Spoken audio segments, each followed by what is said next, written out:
Beatles doing a free concert on the roof. Nah. Yeah, what do you think of it? I think it's very good. Why aren't they doing it in the street? I just thought you'd like to hear it. Yeah, well, we don't like to see them. Well, I think it's a very good thing. I just can't see that it makes sense. It woke me up from my sleep and I don't like it.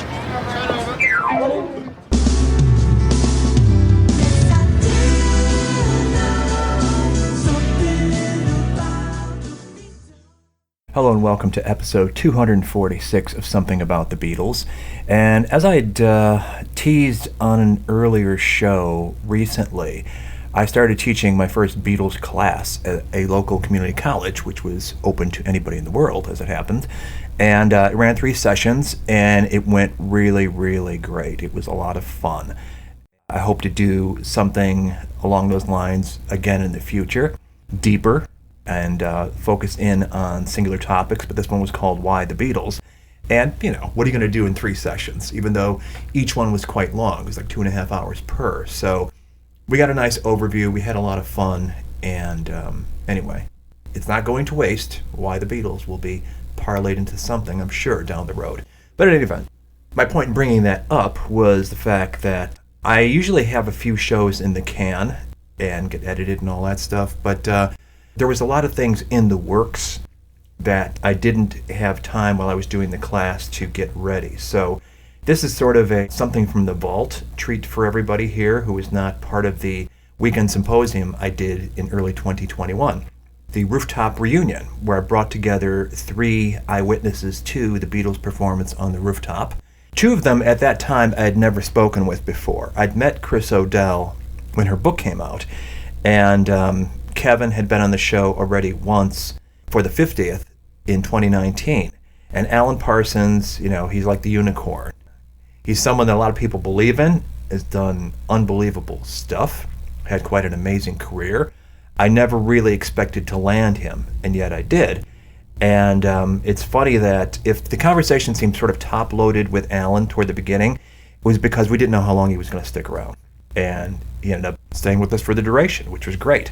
I think once we got him going, he was really into it. And the thing is, with somebody so high profile that gets interviewed by a lot of people throughout his career, they get to the point where a lot of the same stuff gets asked of them over and over again. And I think he thought this was going to be that kind of situation, was pleasantly surprised to find out that it wasn't, which was good. And I found him to be a very thoughtful and observant witness to history. I would love to have him back to talk about anything he wants to. It's interesting what came out, just as sort of an aside, was how much he was mentored, if not with design, then at least obliquely, by George Martin, as an inspiration for his own subsequent career, and not just in the studio, but how to deal with people. He makes that observation as an aside in this. I'm just thinking there's got to be a lot more thoughts he's got on things that we'd all be interested in, that if we ever get the chance again to sit down with him, I'd love to pull out of him. Now, Chris, we will be having on the show at some point down the road. She's got some stuff in the works right now that I can't really talk about, but her book, Miss O'Dell, is absolutely a must-read, and it is much more encompassing than the Beatle days, when she worked in the press office of Apple. In fact, she managed the Dark Horse Tour in 1974, was one of the managers of that, as well as her career working with the Rolling Stones and Dylan. And if you can imagine that world, that time, coming straight out of the Beatles and all their associates as the band splintered and worked with all kinds of people on the All Things Must Pass sessions. So we're talking Leon and Billy Preston and all the people in that orbit. Eric Clapton, of course, and anyway, you get the picture. So if you're interested at all in that period of rock history, you absolutely must check it out. First-hand stuff. Again, she's a great observer and a savvy writer, and she saw it all. And she wrote this book, I think, about 10 years ago. Don't quote me, but anyway, more things to come from her, and she's got the stories and kept the receipts. As you heard over summer, there was the conversation with her and Nancy Andrews, and plenty of gold in that mine if we want to go down that road again, and we likely will. And Kevin, I've had on since Get Back. Now, the thing to know about this is that Get Back was still pending, of course, when this conversation was taped, so nobody knew what was in it, although Alan had seen a little bit that Peter Jackson had shared with him. So they're all commenting and recalling things from memory, not knowing what would turn up on film and how that would diverge from what they actually had in their own heads. Now, we've had Kevin back on since, who has had a chance to check out Get Back as much as he cared to do, so it clarified a few things for him. And if you heard that show, you know what the results were of that. But I think there's something to be said for having people that shared a profound experience with you as part of the conversation. I do my best when I sit these people down one-on-one, but I think there was definitely something that added to the atmosphere where these people who, for the most part, hadn't seen each other in years. And I can't remember which one of them said, we're all friends now, but it would have been a different work situation back then. Kevin very much enmeshed in Beatle tasks as Mal Evans' right-hand man. Chris in the press office, joined at the hip with Derek Taylor in dealing with the chaos that was Apple at the time. And Alan as an EMI employee who really wasn't privy to the Twickenham stuff because that was a TV special project at the time, not until they decided to make an actual record at Apple. And Glyn Johns, of course, is running a show, although George Martin is kind of floating in and out and doesn't really get more hands-on until it starts to turn into a record. It's all very blurred lines as far as everybody's individual roles go. But nonetheless, because they knew they were doing a recording session for EMI product coming out on the Apple label, Alan was part of that, even though it was outside of EMI. It was a field recording, if you will. And so he was on hand for that. Therefore, his window for the entire Get Back project is kind of narrow compared to certainly Kevin's and Chris being at the Apple office before, during, and after. It was a big day that they all remembered, obviously. As Alan said, anytime he gets interviewed, they always ask him about it, so for better or worse. And I think, though, the takeaway was that it was magic, whether it be Beatles magic generally or the day being magic, but they all had different points of view about what they witnessed, and that was what I thought made a nice mix for conversation with these guys. I think you'll have as much fun with it as I did sitting down and listening to these people talk. And joining us as co-host for this is Beatle author, musician, producer, and podcaster, last I checked, Anthony Robustelli with Multi-Track Meltdown. And one of the things that people were really struck by in real time was when the question came up, where was Patty Harrison during the Rooftop? And as we're sitting and the conversation's flowing, Chris picks up her phone, shoots her a message, and gets an answer back while the conversation is still going on. So that was a cool thing. And honestly, there is still some business to be attended to that I'm working on to wrap up that first event, but there will be more to follow. And just know that if you missed out the first time, if you were part of it, don't worry. Everything is coming to fruition as far as any tidying up goes. And it was a blast, and I'm very proud of it, and we will be doing more in the future. I do have other shows I've been working on to finish out the rest of this year, and we try not to repeat ourselves too much. There will be guests that have been on the show before, and we're just trying to go down as many avenues of learning while we've got witnesses and authoritative people who've put in the hours and aren't just people on the internet with keyboards and opinions. So we're trying to get as much true history and analysis documented while we can as possible. And anyway, that's just what we do at SATB. So I guess that's all I have to say about this before we roll into it. Here we go. Anthony kicks off the conversation. As we've had the ability to listen to a lot of the stems now from Rock Band and be able to really hear each track, it's a really clean recording. For it to have come about so quickly, what were the biggest things that you had to take care of to really get that sound up there? What were some of the things that everybody was dealing with that day? The band had been recording in the basement studio for several days. And that's where I came in, a couple of days before the rooftop session. The consoles were there. A pair of consoles were there in that basement control room. We had all the mics that we needed. The only difficulty was getting cables long enough to reach from the basement studio up to the roof. And thankfully, Abbey Road had and still to this day, have a very versatile mobile unit. And we just ran the cables up the stairwell, dangling from the roof down into the basement. I can't remember how we got from the ground floor into the basement. Maybe Kevin would remember that. He'd been there recording with the band the days before.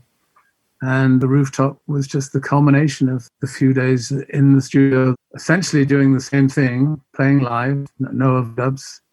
But the whole atmosphere changed when they got to the roof. There's no question about that. There's a serious change in attitude just from going from Twickenham to going to Apple. And I know a big part of that was Billy Preston getting involved. It seemed to really lift their spirits a lot. Chris, you might have insight, and Kevin as well in this.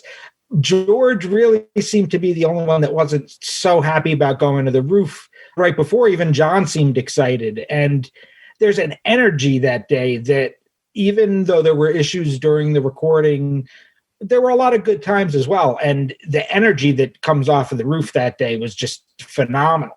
Did it feel that way leading up to it, those few days before? Was there an excitement once they decided, all right, we're really doing this? I personally don't remember any adverse excitement from anybody. It was just a normal day, I think. If there was like real excitement, it would have been, I suppose, conveyed in between each other. I really wasn't privy to that personally. There was excitement in the staff because they had to build up the floor below, which is where my office was, because it wasn't very sturdy at that time. And I think everybody who worked there was really excited about it. It was like something was finally going to happen here. I mean, even though they were downstairs. So, yeah, I think there were a lot of people who were pretty excited about it happening that worked at Apple. Alan, given that you're doing an outdoor field recording on a rooftop, so it's 3 floors plus above street level, was there any contingencies that you had to take care of to minimize the wind effect on the microphones? The story that I've told countless times. Glyn Johns was having a problem with wind getting into the vocal mics in particular. And he gave me a 10-bob note and sent me out to buy some nylons, or pantyhose, whatever you call them in America. And I got some very strange looks when I got to Marks and Spencer's. That said, I need a pair of tights, please. And yes, so what size? I said, no, it doesn't matter. So they thought either I was going to rob a bank, put it over my head, dresser or something. I don't know. Anyway, the nylons worked well as wind deterrents on the microphones. I was just glad to be up there. I was glad to be on the roof during the time that we're on stage. Glyn was downstairs. I was really there just to make sure that nothing broke down, no microphones failed or anything like that. And you can see me in a couple of the photos that were in the original book. I'm wearing an orange shirt with a black tie. It's a freezing cold morning. I'm sure Kevin will remember that. You can tell that the band were well dressed, but a lot of us were not really prepared for that wintry weather. But it was fun. It really was.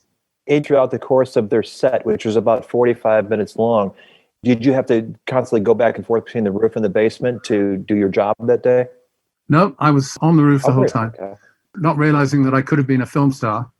I spent the entire time behind one of the cameras, which is the worst place to be if you want to be featured, because the cameras are always out of sight. So, there are just literally 2 shots of me on that rooftop.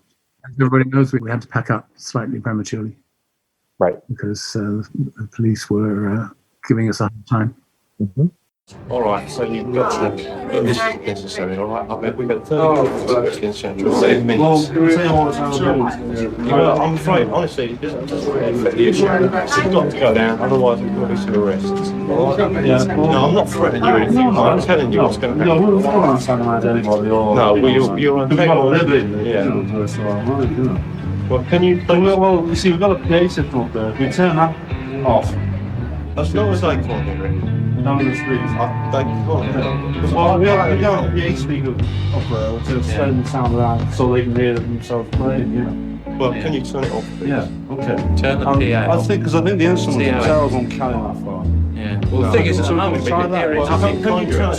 Can you turn the PA off? Okay. Thank you very much.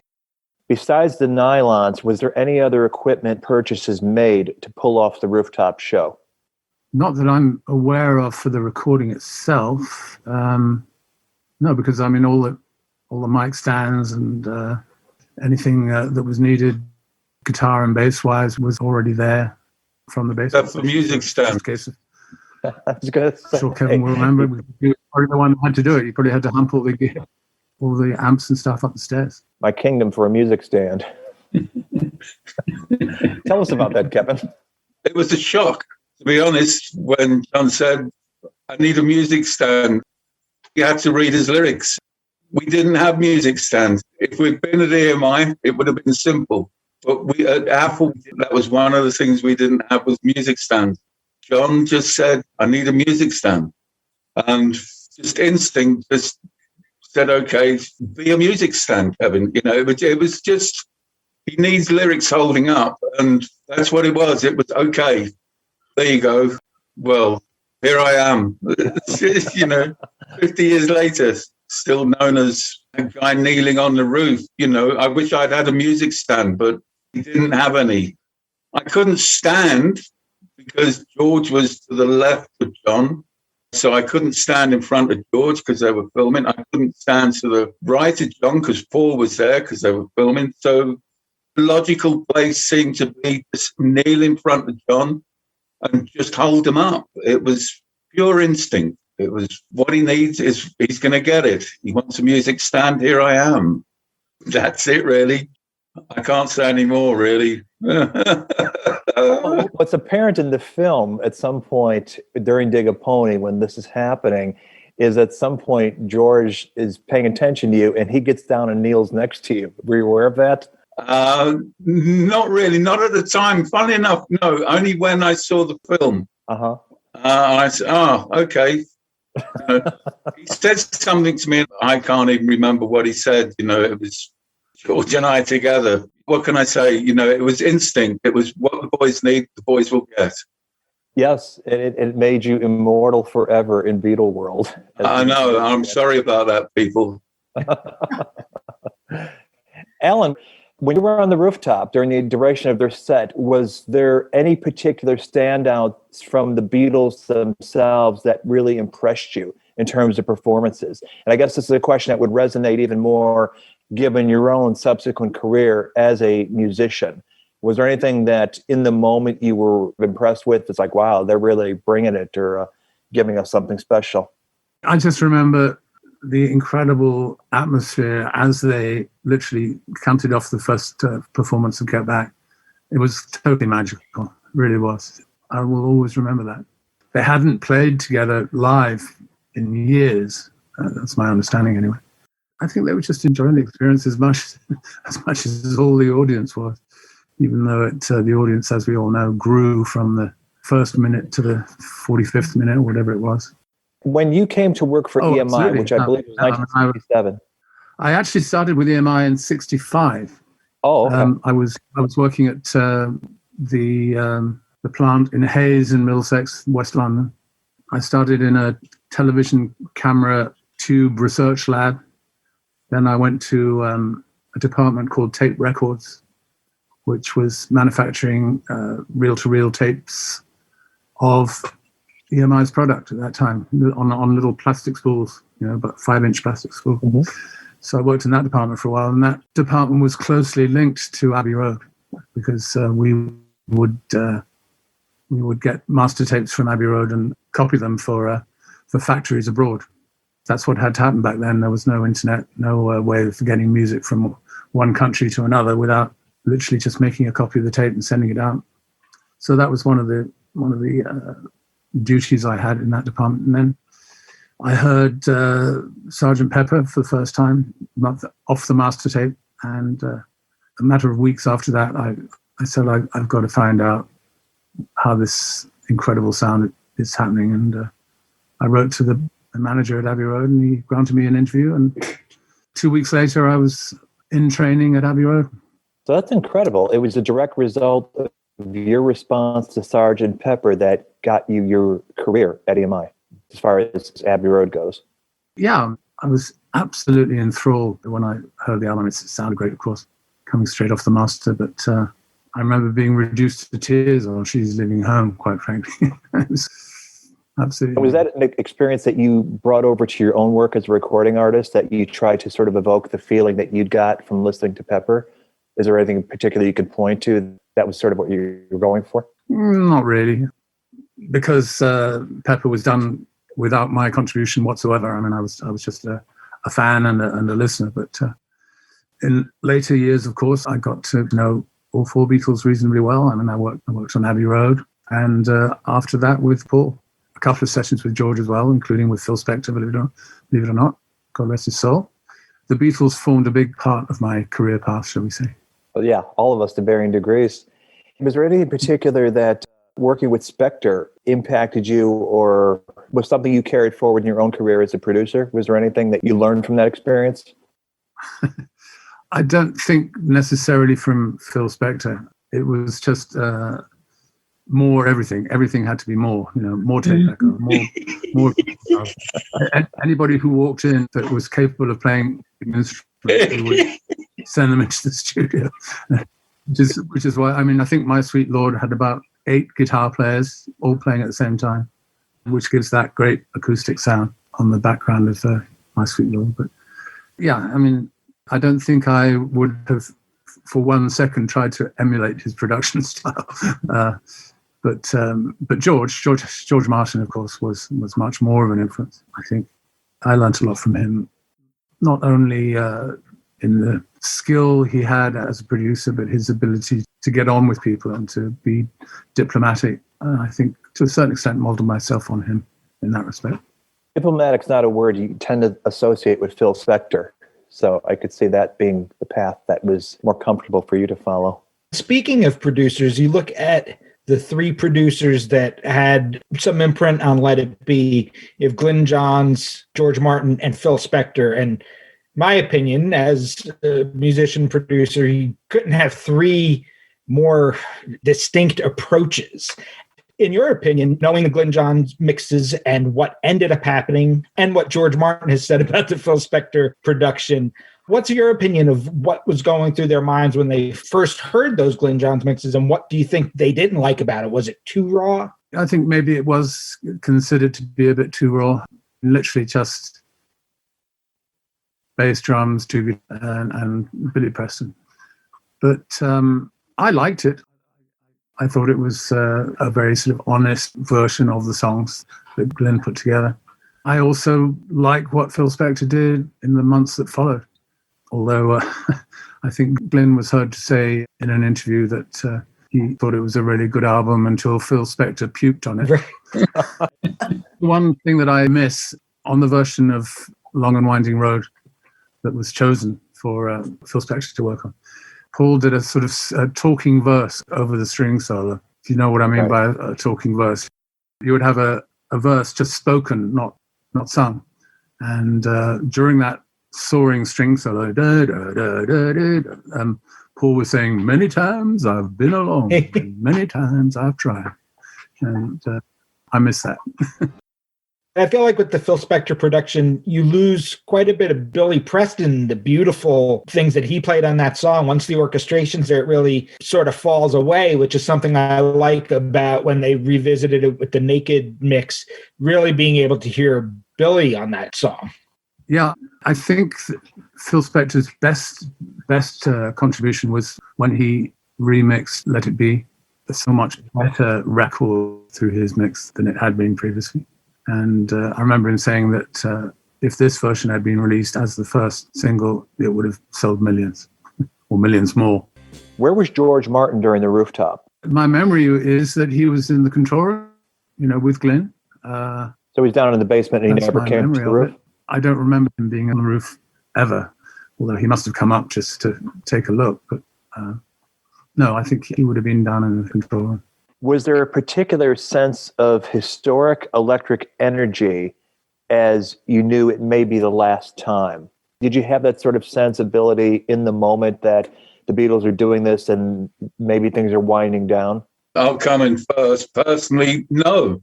It was just another gig, just another thing that I personally was doing for the Beatles. It was setting up their equipment. There was no sort of history-making thing in my eyes. It was just another thing to do for the boys. I don't think there was any atmosphere of it being the last show ever or the last time they would record together or anything. I mean, as we all know, Abbey Road came after that, although they didn't spend a lot of time in each other's company on Abbey Road, as I'm sure Kevin will remember. I had no feeling that it was approaching the end at all. I concur with that. People keep saying the last time they ever played, and in my memory, and it sounds like both of yours, it wasn't because they went downstairs and they kept playing. So, right. And that just continued. So that's right. How did you ensure that you got to go up on the roof? I bribed my way. We weren't allowed. We were told that no employees on the roof because there was too much, it would be too heavy. But Tony, who was the cameraman, came in my office, which was right near the stairs going upstairs, and said, "Come on, let's go." And I said, "No, I'm not allowed."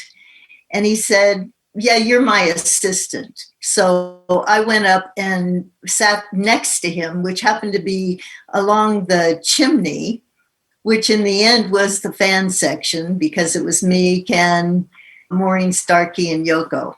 And that's how I got up there. But the whole time I was pretty nervous that Peter Brown was going to come over and yank me off. Linda or Patty weren't around for this. Do you have any idea why? No. And I heard that question not long ago. And truthfully, I don't know why. I don't even think. Kevin, do you remember why? No idea. Because I knew at least the day before that they were doing that, if not several days before. And it seems to be a conspicuous omission, especially Linda, who had photographed so much of their goings-on during the time when she was around. Yeah, that is odd. Patty didn't go to the studio very much either, though. I mean, I don't know. I'll ask her. Yeah. I remember Linda being there on at least two of the days that I worked in the basement. She was around, as was Yoko. But I never saw Patty. I didn't see Patty at any of the sessions I did. Linda does come up on a lot of tapes, discussions before John and Yoko came to the studio one day. So it does seem odd that the day that is a little bit of a culmination, they had been planning to do some kind of show, that she wouldn't be there. And you would think she would want to be there and taking photographs of the event. Right. You got to remember, she was a mother. She did have children, so I'm sure children came into that equation somewhere. I would have thought. I was wondering if she was pregnant at that time. Well, she had Mary in August, end of August. So do the math. Yeah, I would have thought maybe that happened during their vacation before they went to started Let It Be sessions, if one does the math. Alan, have you been consulted over the new Peter Jackson Get Back project? Excellent question. I haven't been consulted, but I've met Peter Jackson through the fact that he's working on a new movie, and he actually showed me a couple of shots showing me. So I'm going to be at last, hopefully, immortalized in Peter's movie. Not a single frame of the original movie has me in it. But there's a couple of shots of me by the tape machine in the basement, and another one moving a mic around on Ringo's Kid. So. Oh, wow. But I've had no input into the movie at all. It's going to be great. I'm very confident it's going to be a much better movie than the original. A much happier movie. Yeah, that's what I'm hoping, Alan. The original is very down, and it's not how I remember it in terms of, I wouldn't say excitement, but I would say in atmosphere. I somehow remember it being a lot more happier than what it appeared in the original film. So I'm hoping that that comes across. I'm sure you guys have all seen that sneak peek that Peter released before the end of 2020, where it's 5 minutes of them looking very happy and dancing around and interacting. Yeah, just like the Beatles as you want to see them, completely 180 degrees away from the way that they describe those sessions. That's how I remember them. Okay. That 5 minutes for me encapsulates 2 years, except for a few weeks or so towards the end. That's how I remember it. It was fun. It was a good vibe. Alan, would you concur with that? They were messing around, joking with each other and stuff. None of that ever made the original film. So, yeah, I mean, that sneak preview was, I think, a very good indication of what's to come. For Chris, what the women were talking about as the concert proceeded. The women on the chimney, the fan.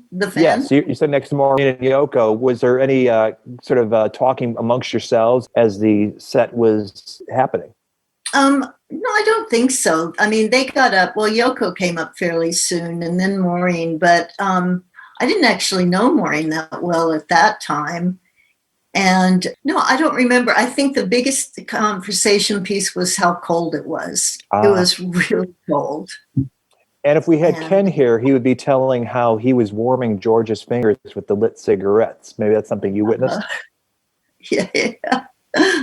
And he was wearing he went to get a coat and bought one that was like a raincoat. So he was freezing. Mm-hmm. How about you? I was freezing. Just sitting there, you know what I mean? I mean, we just sat there until we applauded after each song. And Maureen yells out at the end and prompting Paul to say, "Thanks, Mo." Yeah. Did anybody have any awareness of what was going on in the street as far as the disruption of things in real time? Well, I had an image, and it was something I kind of thought about. I thought, oh my God, the whole of London is going to hear this concert. It's going to be they're going to be hearing the Beatles live. And of course, you couldn't hear it anywhere except really right around the block where Apple was. But yeah, I looked over the side a lot, and people were just trying to figure out where it was coming from most of the time. And then when they finally got an idea that it was on the roof, then they all just kind of stood back. And in the meantime, people were coming out of the buildings. So, yeah, I thought that was the exciting part, was how people reacted to it. Mm-hmm. Yeah, I remember, I didn't look over, but I remember looking around all the time. Windows and roofs seemed to sprinkle with people. And then it was like a mass of people, like the roof next to Apple. There was one or two, and then after about 10 minutes, there seemed to be dozens, and then you'd look out across down Burlington Street, and there was people looking out the windows, and that was kind of like, that was neat. That was all right. Yeah, it was like ants started coming. Yeah, all of a sudden, yeah. And there's more and more. There's the honey. Yeah, that was good. Did you anticipate any of this when you knew you guys were going up there and the Beatles would start to play? Did you kind of have an expectation that this could be the result? Me personally, no. It was just another gig. I don't know about anybody else. I was hoping that the people in the whole town could hear it, but I never expected everyone to come out of their windows. That one was a surprise. What happened after the set ended and the police were up on the roof and they did that final rendition of Get Back?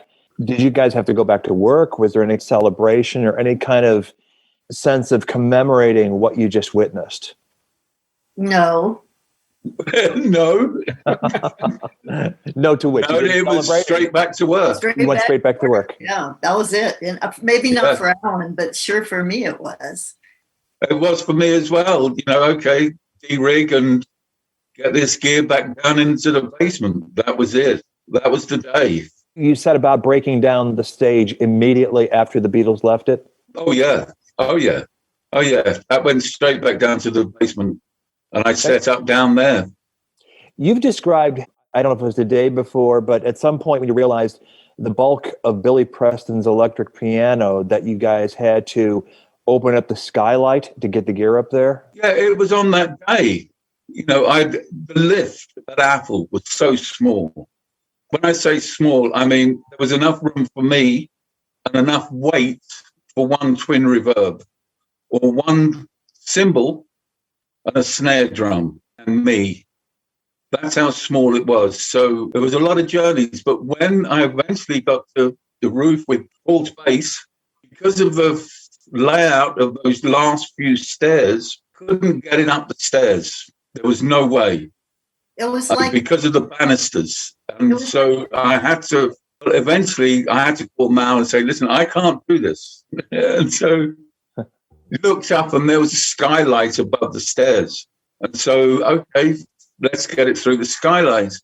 But unfortunately, there was like an inch or so of the frame that was stopping it getting through the skylight. So we basically took the frame out, not the frame, but we took the window out and then got a couple of ropes and Mal went up on the roof. I tied it up, hauled it up, and then we had to drop it down. And then it was the same with Billy's piano. It just would not turn around bloody corner. Yeah, that was hard. I must have, considering it was an easy day, that was hard. Because what would have taken 5 minutes took us about 45. Just getting this stuff up. I look back now and I think, yeah, that was fun. Do you remember what time of day you started work on the rooftop day? It would have been, I guess, about 10. I don't even know I don't even know what time we actually scheduled to start. So if somebody could give me an idea of what time we started, I could. But I should imagine, it'd be about 10 or so. I think historically it's been determined to be around 1 o'clock that the actual music started. So okay, so yeah, we would have. I would have started maybe about 10:30, then about 11. Getting that up there, I think. And you know what time your day ended as far as getting the gear back to the basement? No, I couldn't really give you an approximate time when it ended. We were back down in the basement within about an hour, I suppose. Okay. That's when we would have started, or they would have started recording again, or listening to the playbacks. Yeah, that's what they would have been doing. While I was getting the gear back down, they would have been in. But Alan would know that better than I. Right, Alan. What was your sense after they finished the set? What was going on? What were you up to? I can't really remember very well. I mean, we would have definitely had to spend a couple of hours de-rigging and calling up those long cables and stuff. It's possible that Glyn was doing playbacks on his own with the band. I really don't have much recollection of what happened after the rooftop. Yeah, me neither. They had taken a different approach to rehearsing material, and I'm sure part of it was because they were being filmed and it was supposed to be a special. The amount of hours and time spent rehearsing certain songs that are relatively not simple, but simpler than things they had done in the past. And you think of their recording sessions back in 64, 65, the amount of material they were able to do in such a short period of time. But then you have days where they're playing Get Back over and over and over again. And, listening to a version from one day and then listening to a version the next day that's 20 times later without a huge change. Certain songs were played so many times in rehearsal. For me personally, having watched them from the very beginning of a piano chord to 8 hours, 10 hours later, a complete tune, a song, I don't see any comparison. It was just a question of just keep on going on until they feel that the music is right. Now, what the producer or what they feel in the control room, how they interpret what they're hearing from the studio, it's different from what I hear when I'm sitting there listening to them and watching them rehearse for, could be 2 hours, could be 4 hours before they actually get down the first track. So I can't really, I'm not too sure if I can sort of say why things took so long. They just did, and I'm not too sure about the time constraints. I don't honestly feel as though the Beatles never had any time constraints in the studio. You know, the time was their time. As far as I could tell, there was no deadline. This podcast is sponsored by BetterHelp.com, online professional therapy. It's been sort of a subtext to this show for as long as it's been on. If the Beatles had an implicit message about anything, it was about pursuing the light and the healthy and the positive. The theme of Yellow Submarine was no random thing. It actually completely aligned with who they aspired to be and the ideals they projected. BetterHelp makes it so much easier than traditional in-person therapy to do this, being within reach online through video, chats, and by phone. Accessible most everywhere in the world with professional licensed therapists. And as a listener to this podcast, you can get 10% off your first month of treatment by going to BetterHelp, that's help, not health, as in the song and the film, .com/SATB, SATB, to get 10% off your first month of treatment. Now back to the second half of my conversation. Was anybody around Apple aware of the mid-November New York City rooftop performance by Jefferson Airplane, and if that might have influenced the Beatles in any way for what they ended up doing? I don't know. No idea. I didn't even know about that. Yeah, Okay. I didn't hear that. They went through a variety of places they were going to do this concert. I heard that it was going to be on a Greek cliff somewhere, so I was excited about that one. Kevin, did you keep those lyrics to Dig a Pony? No, they were John's. Okay. They were John. Every time I picked up a lyric from a floor or from a music stand, they either went back into Mal's case if the band had already left for the next night. I just gave them to the band. They were their lyrics, not mine.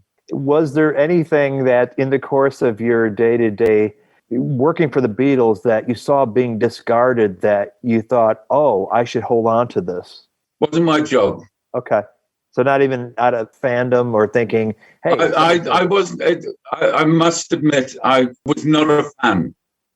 I worked for them, you know, and I love them, and I grew up with them. But I was not what I would call a Beatles fan in today's terminology. I hope you can understand what I'm trying to say. Picked up lots of things. Most of it went into Mal's briefcase. It wasn't for me to keep hold of it, to be honest. I wish I had done. You know, there's guitar strings that just went in the rubbish bin. What do I do with these? I don't need them. Okay, boom, gone. I would have been a rich man now if I'd thought about it 50 years ago, believe me. Some of you might be aware of, apparently, this is the story that Jeff Emmerich, on his very first day at EMI in 1962, there was tape running on some kind of Beatle rehearsal that he was told to discard, and he kept it, and now it's the subject of this litigation going on between who owns it, Emmerich's estate or Apple. I don't know if you're aware of that. You were exceptional, Kevin, in not grabbing the bounty before you to someday ensure a nice, cushy retirement. But other people, I guess, in the moment were thinking about this stuff. So that's why people are asking about that now with you. No, as far as I'm concerned, it belonged to the boys. Mm-hmm. You know, that's what I was brought up on, and that's what I was brought up with, and that's what I still believe now. But it belonged to the boys. Sure. It wasn't for me to, my job wasn't as an archivist. Right. My job was as their equipment manager, and that's what I did. I had a perfect opportunity to tapes home, run off my own rough mixes and sell them at huge profit. But no, Didn't enter your head, did it, Alan? No, not even. No. Not at all. It wasn't what you were there for, was it? Strangely, all the bootleg versions of Beatles stuff were by others, certainly not by me. Sure. I think it's a very different I doubt sensibility if, nowadays. Anybody on the was actually responsible for any leaks of music from the Beatles. Do you happen to know, as equipment manager, in preparation for this rooftop recording, did they use fresh strings, drum heads, tune the drum heads, anything like that? No, it was still literally exactly what they had down in the basement, just went straight upstairs. There was nothing changed from the studio at all. Was there any communication going on between the basement and the rooftop during the performance? There was a speaker which Glyn was able to use as a talkback. Glyn, any more voice on the fenders? Get there. What? Get from up there. No, they would have had to turn off the whole. Okay, cut it.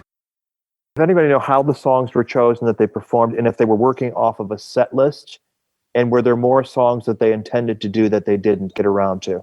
Correct me if I'm wrong, Kevin, but I think they played every song that they'd played in the basement on the roof. I've got a feeling. Played more than once. Get Back was played more than once. Right. Yeah, I've got a feeling you're right there, Alan. Don't remember anything that was left out, I must admit. So they ended pretty much where they would have ended anyway because they'd run through the material. Yeah, I think so. They might have played for longer, but the police said, got to pack up. We're not having this. And that's when it stopped. I've got a feeling they would have done a few old numbers. If they'd been allowed to play, you would have heard some of the old numbers. And I think Alan's most probably heard them play in the studio just when they're jamming around. Was there any talk in advance of this about anticipating the possibility of arrest to end the show? You know, my memory is that we kind of knew it was going to happen because the police station was only down the street. So Jimmy, the security guard, he was on the front door. I think we kind of figured it might happen. I don't remember it being a total surprise. And of course, you know, their words were, do you realize this is louder than a transistor radio? That was the noise problem. So I think they were very cooperative, though. I don't think they came in to just stop everything. I think they were kind of enjoying it themselves, if you look at them in the film. They're young guys, and they probably were fans. Is it true that they wanted to be arrested? No. There was a quote from Ringo that he thought that would be a great end to the film. You know, he said this decades later, of him being dragged off his drum kit. Yeah. But you don't recall that happening in real time. No, that's just kind of like a happy what-if memory. I don't think it was ever thought of at the time, but you think about that now, you know, yeah, that would have been a great ending, you know. As recently as September of 1968, when they filmed the promos for Revolution, and they are set up in the classic Beatles stance, George in the middle, Paul on the left, John on the right, Ringo in the back, of course. They didn't adhere to that lineup on the rooftop. They've got George off the side, literally being a sideman. It's John in the middle. Was there any discussion for the staging of that and why it was done that way? I don't believe there was any discussion. It could well have been sound separation. You'd have to ask Alan that, but I don't remember being told that there was any reason why somebody would be here or somebody would be there. I have a feeling it might have been purely because of sound separation. I think Billy gone into vocal mics in a big way. That's the only separation issue I can think of. John's amp would have been behind him. His rig would be behind him. George's rig would have been behind him. And the same with Paul. I don't actually remember any real discussion about positioning.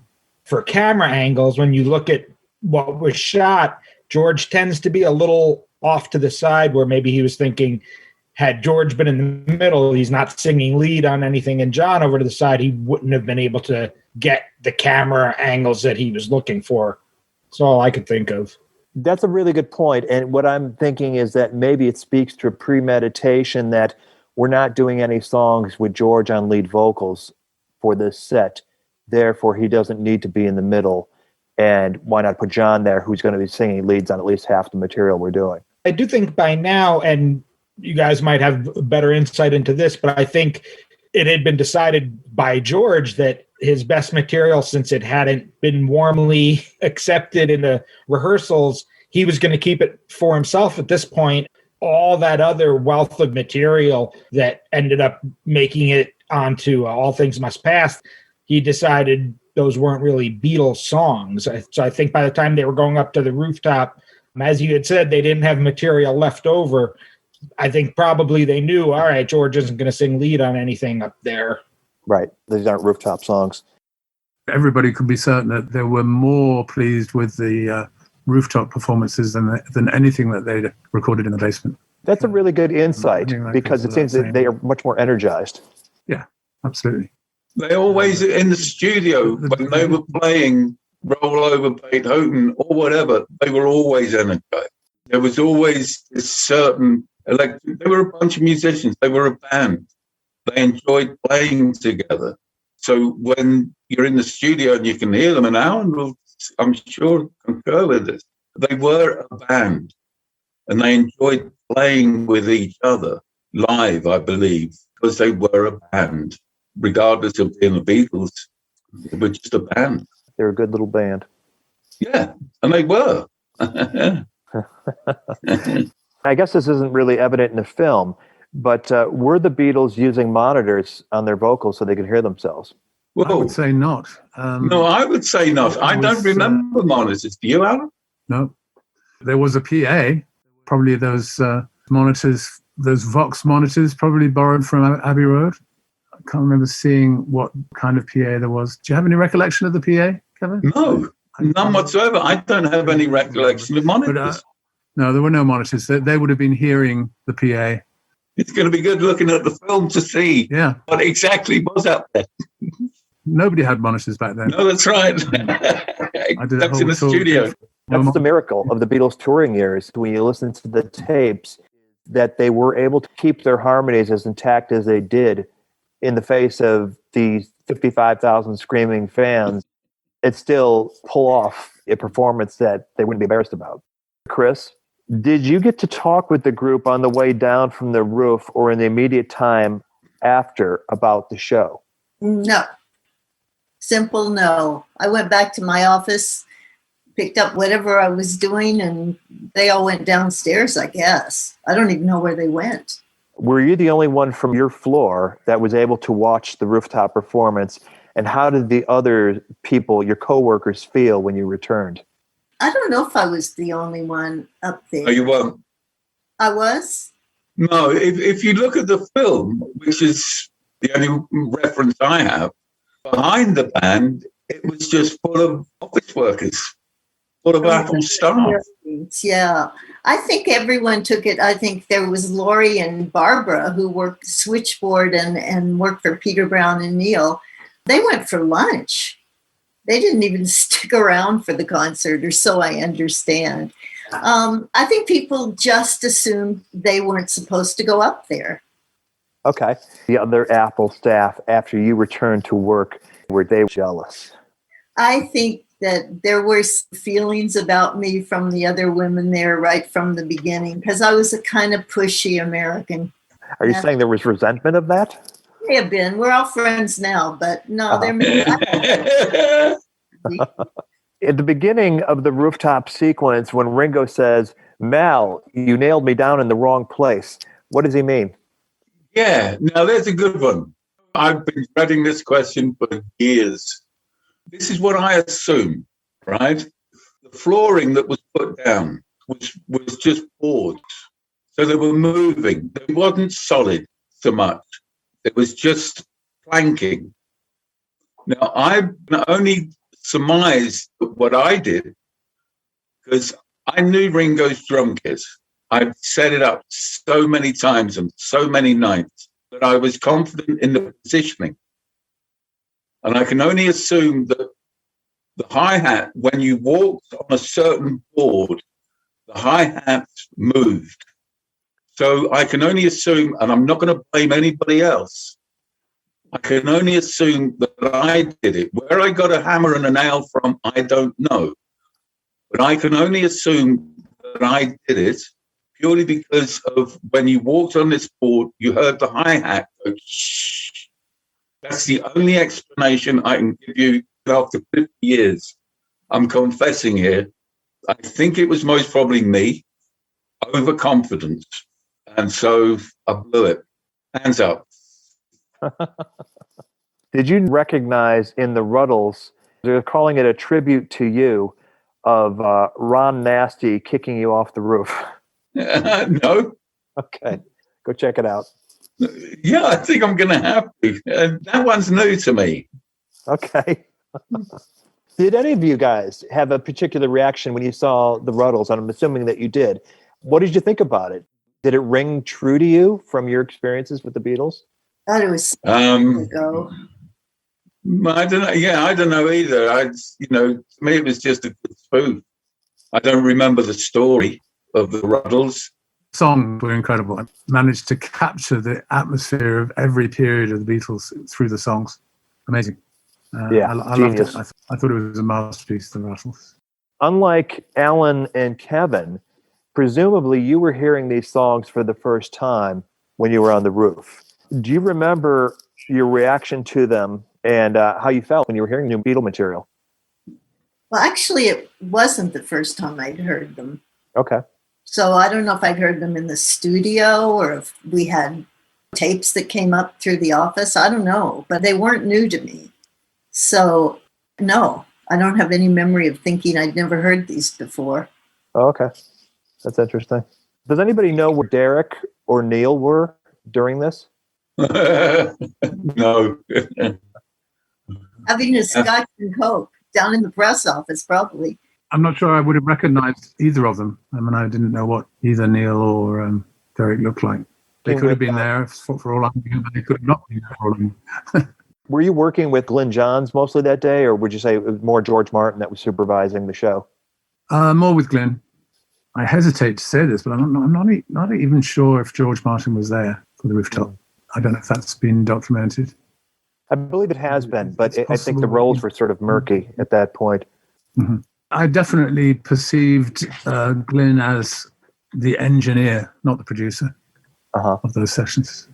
Although in George's absence, he had to play the role of producer because there was nobody else to produce in George's absence. But when George was there, it was producer, engineer, and me as tape-op. That was the crew.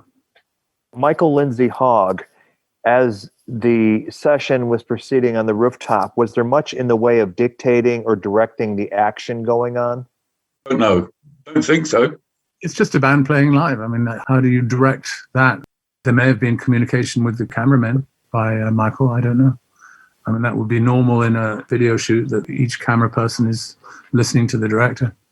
But I'm not sure if that was something that the cameramen had. I don't know if they had communication with each other or with Michael. Alan, can I ask you a question, if I may? Was there any communication between you and Glyn or the control room? Was there anything that sort of they had to play again because of certain things going wrong or not sounding right? Nothing, thankfully, nothing that I'm aware of did go wrong. I mean, everything seemed to, there was no breakdown of any mics or power packs or anything. Everything worked fine, and there was no need for any, we weren't. But we just sort of almost did like a sound check. Was there a sound check before they came up, just a line check to make sure that you were getting signal from everything? Or was it just once they're up there, we're just sort of rolling and seeing what happens? I'm pretty sure they just went straight into it. Yeah, I mean, I'm not sure. Hopefully the new movie will show that. I don't really remember. I'm sure because they had, because Glyn had got a balance on everything, same mics, same amps, same players, everything should have just been the same as it was in the basement. On that basis, I think they probably just steamed straight into the first song and we captured it.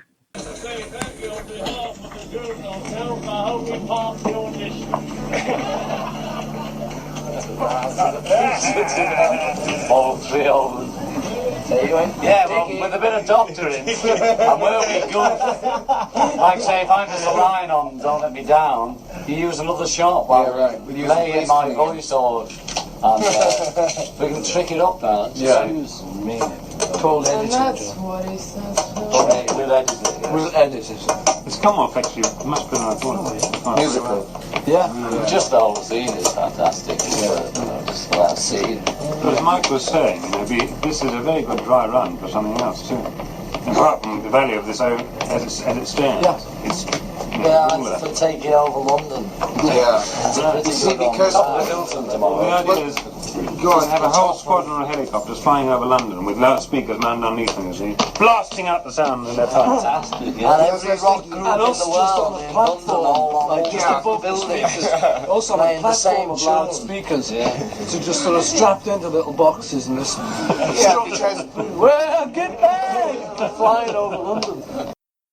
That's a cool thing to have documented. That's great. Mm-hmm. Vocal mics were a new model from AKG, and that's the only time I ever saw them. They were on these very thin sticks that came up from the stand. Glenn was essentially testing them, I think. They sounded great. They really sounded really good. But no, I certainly had no input in my choices. That would have absolutely been Glenn, and it almost certainly involved borrowing a few mics from Abbey Road. Because the studio really wasn't, I mean, as we all know, the studio did not work. And it was only when Abbey Road came along with a couple of consoles that actually did work, the whole situation in the studio was saved. I mean, Magic Alex's consoles simply did not work. Do you have any insights into Magic Alex? Were you around him at any particular time, or was this sort of third hand, you hearing about what he was devising or expecting to devise for the Beatles' use? I saw Glenn fighting to try and make the console work, trying to get signal to pass through it, but it was just hopeless. Was there a concern about the weight on the roof? Did anybody engineer the setup, or did they just wing it? Okay. When we initially went up to the roof just for a reconnaissance, it was just flat. And the next time I went up on the roof, it was low scaffolding with planks. That was because Peter Brown, or certainly from Peter Brown's office, they were concerned about. You got to understand, Peter Brown was always concerned about the building because it was a unique building. So he was always concerned about the interior and the structure. So I assume that the roof loading came up at some point in the conversations before then. Who by or who with, I don't know. But I do know that there was concern just about the loading. There was a lot. Hence all of. Yeah, there was actually a lot of concern. And I've heard that since then that building was in terrible shape and eventually got gutted. So I think we only went on the roof to sunbathe back then. So obviously it didn't get used very often. But I think it was a real concern for the administrators, for Neil and Pete and Derek and Peter. Did you just say sunbathing? Yeah, we went sunbathing up there. Tell us about that. Well, it wasn't very clean. No, that was when the sun would shine. A lot of us girls would go up and sunbathe. It was the only sun we were getting. So that was not my first time on the roof. Regarding Richard DeLello's book, The Longest Cocktail Party, do you feel it was pretty accurate about its depiction of Derek Taylor in the press office? Oh, absolutely. Derek knew him so well. And, it's amazing that he wrote it so long ago. I wish he would redo it or something, republish it. But, he wrote that book very soon after he left Apple. So his memories were really, really strong. Mm-hmm. He had a lot of, he and I talked about it. In fact, we were going to write it together, and then I got distracted by other things. Mm-hmm. And so he did it himself. But that's a really accurate book. That's great. I know there was talk a few years ago. One of the Gallagher brothers had optioned it and was going to make a film out of it, and ended up not happening. Yeah. Was there any kind of contingency in place for rescheduling in case of rain, adverse weather, or power issues? Pass. No idea.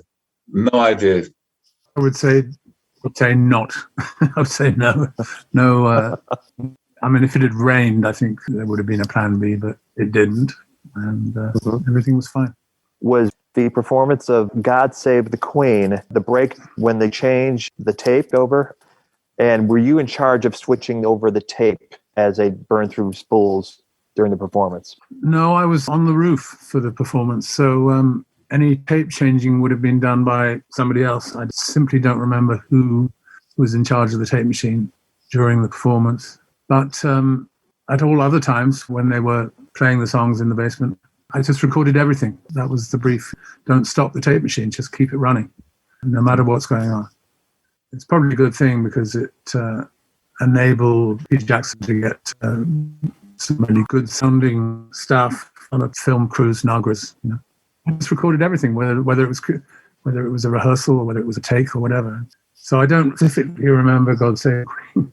Obviously, if you're recording everything, there has to be a short gap between the end of one reel and the beginning of the next.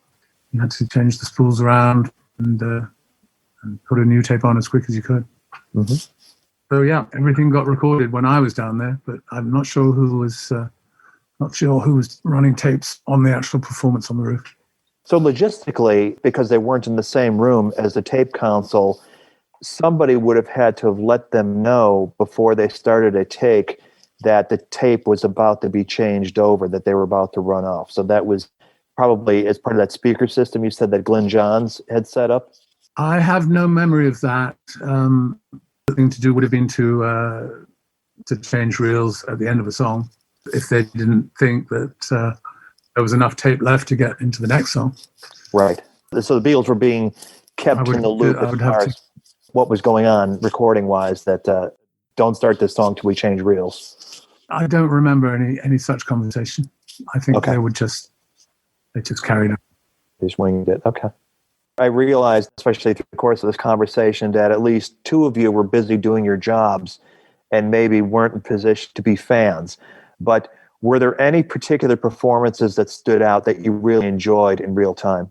I thought one of the takes of Get Back was absolutely magic. To this day, I believe it's not the one that actually got used. So that's been a constant frustration. I don't have access to the tapes, so I can't say if I would still feel the same way nearly 50 years later. It was just a performance for me. I can't really comment on what I thought was better or not because they were just the Beatles playing. Well, I saw it all. So I enjoyed every one of them. It was very exciting to hear it. As an audience member, because you weren't actually working during the performance, were there any particular standout moments that burned into your memory as it was unfolding? I think Maureen's cheering was a standout moment. And I don't know, I think I took that event in as a whole event as opposed to little pieces. And I was also looking over the side to see how people were reacting. But, it was really nice to see Billy. One thing, and to hear Billy playing, I just love that.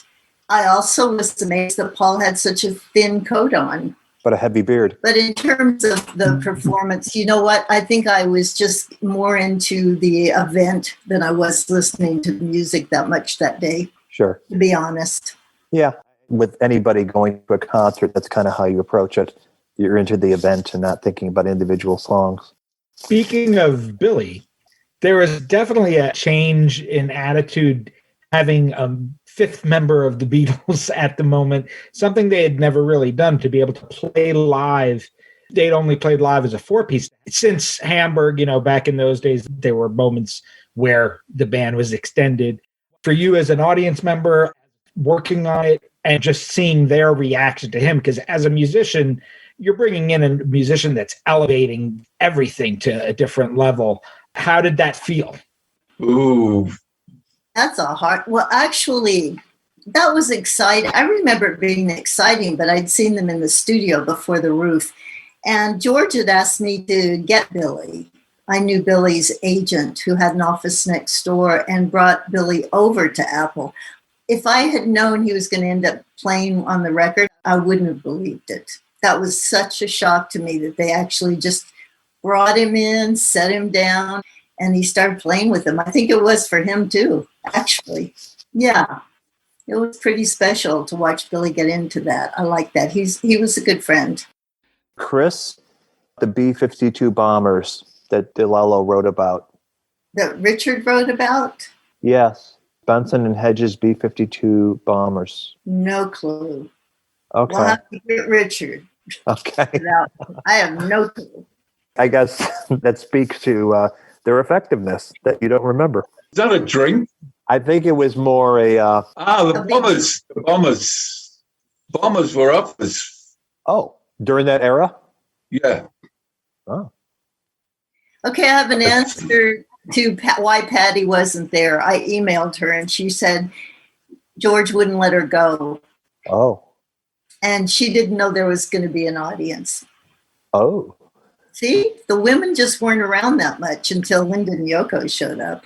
There wasn't an audience until people started appearing. I mean, they were just the people that happened to be on the roof from the offices and what have you. And then people started to congregate down in the street and in the buildings in Burlington Street.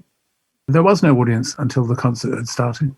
Did anybody interact once they were down at street level with some of the people who'd gathered there? Get a take on what they were thinking and how they were responding? There were definitely some interviews on the street that were captured. Mm-hmm. Nobody asked me anything. Okay. There's definitely a few sound bites that are caught in the Let It Be film of people reacting to it positively or negatively. There's probably lots more where that came from, I'm guessing. Oh, yeah. That might make Peter Jackson's film. I would love to see that. I think there's more negativity from the older people than there were from the younger people that gathered. It's true. The top hats. Right. Yeah, the top hats. Nice to have something for free in this country at the moment. When did the press know what was happening? Was it covered in the news? Did they get a lot of calls at Apple? Were they tipped off in advance? Well, my memory is that no one knew except the people around Apple. Mm-hmm. There was no press there as far as I can remember, and they knew about it like everybody else knew about it. And that seems to be by design. Yeah, because I think what Alan said is true. It wasn't meant to be, and that's what Pat George was meaning too. There wasn't meant to be an audience there. The audience was going to be just the whole West End of London. And so who knew that all the people were going to be crawling out of windows and everything, literally. So, yeah, the press, no, it was a surprise. It seems particularly surprising when you watch the film. There's one gentleman in particular with an overcoat and a pipe and a hat that absolutely positively seems not to be a Beatle audience, mounting the roof as though it was something you did every day and just taking it all in. It'd be wonderful if somebody tracked him down to get his take, but it's a great, great visual for sure. John and Paul seemed to be enjoying performing that day. Did any of you notice that, and did that seem unusual, or they typically were like that during that time? I think they were typically like that during that time. They loved playing. They were a band. They liked playing with each other. They enjoyed it. They liked playing music. They were a group. That's who they were. They were a rock and roll band, period. Having been witnesses to this performance and around the Beatles during that period that, to a man, they all described later, after the fact, as the most horrific and tumultuous and tension-filled period of their career. When you saw the Let It Be film, how did you square that with what you witnessed personally during that time? I think that, I get asked those questions a lot about what it was like. Did we see the breaking up? Did we see all this stuff? And I have to be honest. I mean, we'd hear little things, but then that was normal. But I don't think that we knew there was a lot going on just at Apple because of what Apple was for them. And it was a lot for them to handle. But I certainly don't believe a lot of us were as aware of the difficulties that may have been brewing underneath. Kevin may have seen it differently, but for those of us in the office, I don't think we really saw that.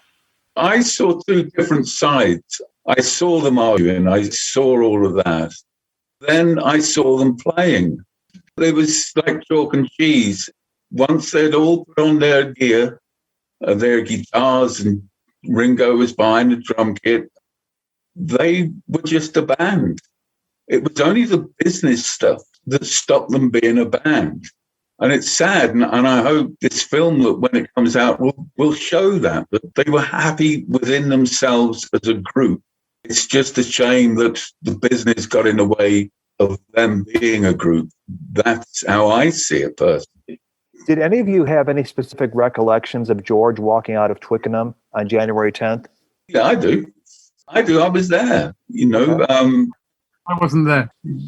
I saw it from afar. I was sitting on the kit 20 odd paces away, you know. I saw George get up and walk out. Didn't hear what they said, but Niagara tapes will verify what they said and what the animosity was. But I just saw George get up and go, you know, and the session was over. That was it as far as I was concerned. When one leaves, the session ended.